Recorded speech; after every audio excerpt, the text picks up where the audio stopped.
my name is Caroline Sanchez. I'm a marine biologist at SPC since 2004. I've been studying marine biology at the University of James Cook in Australia, and I've been identifying preys for our Pacific Marine Specimen Bank, but also developing trainings for observers to collect samples at sea and in port. I've been collecting samples, more than thousands of samples so far since 2004 for our Pacific Marine Specimen Bank, and I'm here today to share with you my knowledge and my experience.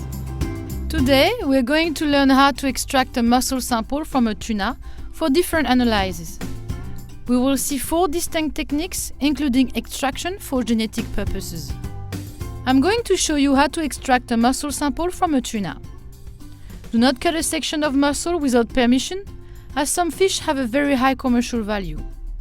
If you are allowed, mussel can be collected from the back around the first dorsal spine. If the mussel cannot be collected from the back, you can collect the mussel around the anus area. Also, in port, if the fish is loined and the belly is removed, you can then collect a section of mussel around the anus. If you are collecting samples from genetic analyses, you can still use a knife, but special precaution will be taken to avoid any contamination of the sample. You can also use a biopsy punch. Basic technique: knife, label, plastic bag and a bucket of soapy water. Between each fish and before you sample your mussel section, clean your knife in a bucket of soapy water and wash your hands. I will show you how to extract a section of mussel using a knife from the back. Cut a section of a minimum of 2 cm by 2 cm close to the first dorsal spine. If you can collect a bigger section, you can collect a section that will fit inside a small plastic bag.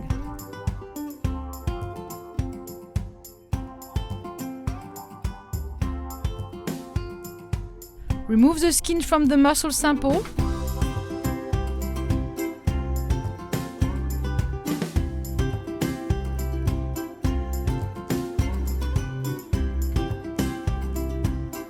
And make sure you can read the label and remove the hair.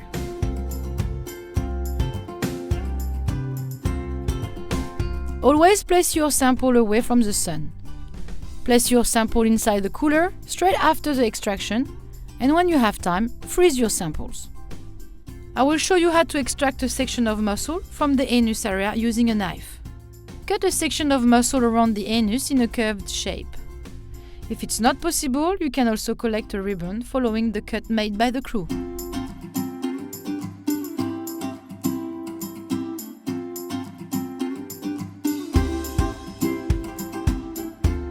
To remove the skin, place the mussel sample with the skin facing down and remove the skin using the knife in a slight angle, like when you are extracting a fillet.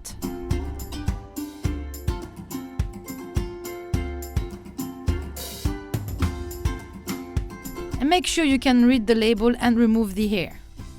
If you extract the mussel with other samples, fold the mussel sample with the other samples: the stomach, the gonads, the liver, the first dorsal spine and the mussel, and roll them together. Now I will show you how to extract a section of mussel from the belly around the anus area. At the loining facility, during processing, the workers can remove entirely the belly of the fish, which allows you to collect a section of mussel around the anus area. This time, you extract the mussel section from the inside. I remove the skin of the peritoneal cavity first. I hold with one hand the section of the belly and cut through with the tip of my knife. I will then extract a section of mussel directly on top of the skin using my knife at a slight angle, like when you are extracting a fillet. This way you don't need to turn the mussel to extract the skin.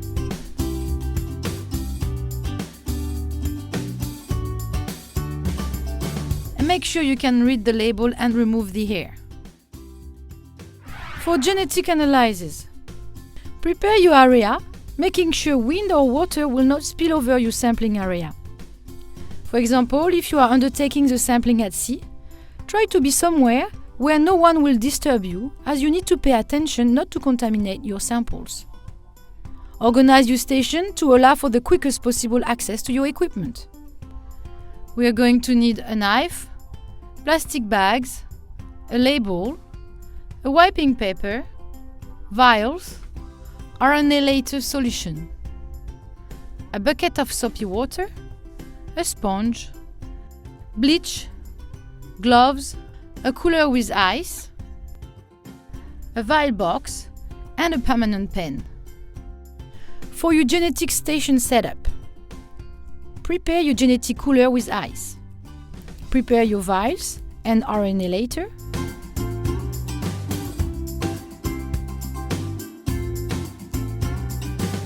Label your vials before sampling.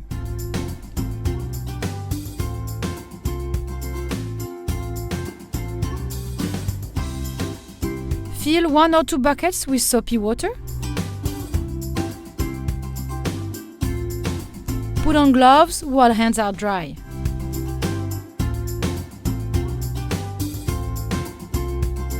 Wash knives in soapy water using a new or previously bleached clean sponge. Leave to soak in water until ready to use. Soak the sponges from soapy water bucket in bleach between sampling events. Hand cleanliness. Wash gloves hands each time before touching sterile surfaces. Shake, clap, dry. Do not dry with a towel. A little bit of residual soap suds is fine. Using a knife technique. You can collect samples from different areas of the fish. In this example, I will collect a muscle sample from the back of the fish.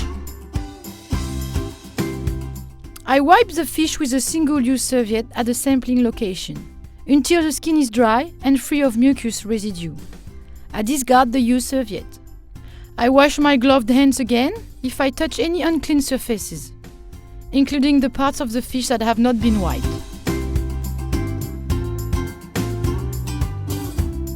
While opening your vial, do not touch inside the vial or inside the lid of the vial.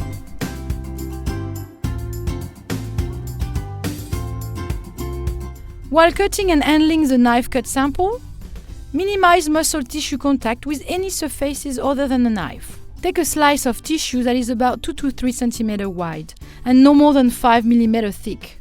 3 mm is thick enough. Transfer the muscle tissue sample directly to the pre-labeled vial. Push into the tube. Trim away excess muscle so a disc of tissue remains inside the tube. Push the disc of muscle tissue with the tip of the knife so that it is immersed in puffer and close the tube. Make sure the knife was not in contact with any surface other than the muscle tissue. For subsequent sampling, place your knife in a bucket with soap. Place a sample vial on ice in a closed container. Place your closed container in the freezer for long-term storage. For genetic analysis, using a biopsy punch tool. Genetic station setup. Make sure there are enough biopsy punch tools and vials in the top of the genetics toolbox. Single-use serviettes, paper towel, and genetics cooler filled with ice are nearby. Handling biopsy punch tools and vials. Do not open until immediately ready to use. Do not touch the metal tip of the punch tool to anything but the fish and vial interior. Do not touch the interior of a vial or cap with anything but the metal tip of a punch tool or the sample tissue. Discard the biopsy punch tool after single use. You can collect samples from different areas of the fish. In this example, we will collect a biopsy punch from the head of the fish. Wash your gloved hands.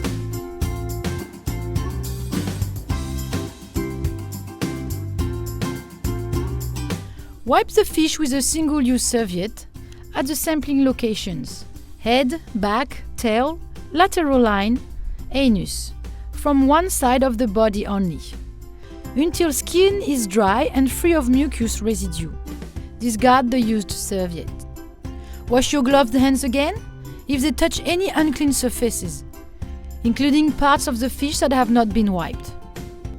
Open the packaging for one biopsy punch tool. Do not touch the tip of the biopsy punch. Take a sample from the fish's head.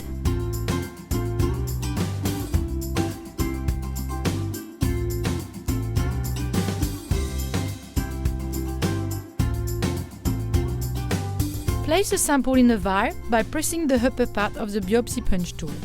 Make sure the tip of the biopsy punch doesn't touch any surface of the vial. Shake the vial for the sample to fall inside the RNA later. Place the sample vial on ice in a closed container. Place your closed container on ice and in the freezer for long-term storage. Discard the used biopsy punch. That's it for today. You can check the other videos for the Pacific Marine Specimen Bank sampling project. Thank you!